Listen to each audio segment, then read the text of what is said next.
పెళ్ళైన తర్వాత ఎన్నిసార్లు సారె పెడతారని నాకు తెలీదు. నేనైతే మా అమ్మ వాళ్ళ ఇంటికొచ్చేసాను ఉగాది సారె తీసుకోవడానికి.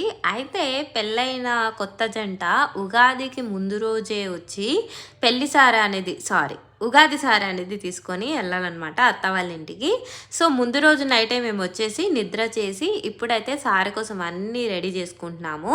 సో ఫస్ట్ అయితే ఫటాఫట్ రెడీ అయిపోయేసి అమ్మ పెట్టే బట్టల్ని తీసుకోవాలని చెప్పేసి నేను ఇక్కడ రెడీ అవుతున్నాను. సో మార్నింగ్ ఇంత పొద్దున్నే లేచి రెడీ అవ్వడం నాకు తెలిసినంత వరకు ఎవరికి ఇష్టం ఉండదు. బట్ అయినా సరే కొన్నిసార్లు తప్పదు, ఖచ్చితంగా రెడీ అవ్వాల్సిందే. ఇంకా మొత్తానికైతే రెడీ అయినా మా ఆయన అయితే చాలా బాగుంది ఈ చీరలు, నువ్వు బాగున్నావు అని చెప్పి అన్నారు. చాలా ఖుషిగా హ్యాపీగా గంతులు వేసుకుంటూ మా మమ్మీ దగ్గరికి వెళ్ళేసి మమ్మీ బట్టలు పెట్టు వెళ్ళి రెడీ అవుతాను అని చెప్పి అన్నానమాట.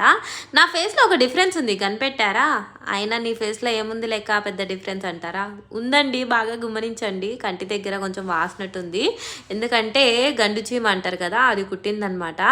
నేనేదో పైన అర మీద ఉండే సామాన్లన్నీ తీసి దులుపుతాం అనుకున్నాను, కరెక్ట్గా పడ్డ వెంటనే చీమకు వచ్చేసింది. ఎంత బాధ వేసిందో నాకైతే.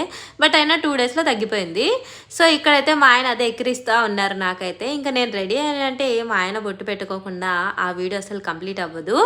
ఇంకా ఇక్కడైతే నేను నా శారీ మ్యాచింగ్ వీడియోస్ అన్నీ యాడ్ చేశాను అనమాట. సో ఎందుకంటే ఈ చీర కట్టుకున్నప్పుడు నేను ఈ శారీలో బ్లౌజ్ అయితే స్టిచ్ చేయించలేదు, తర్వాత దేవరికి వెళ్ళేటప్పుడు అయితే స్టిచ్ చేయించాను అనమాట. ఇంతకీ మా వీడియోస్ మీకు ఎలా అనిపిస్తున్నాయి? మీకు మంచిగా అనిపిస్తున్నట్టే దయచేసి సబ్స్క్రైబ్ చేసుకోండి.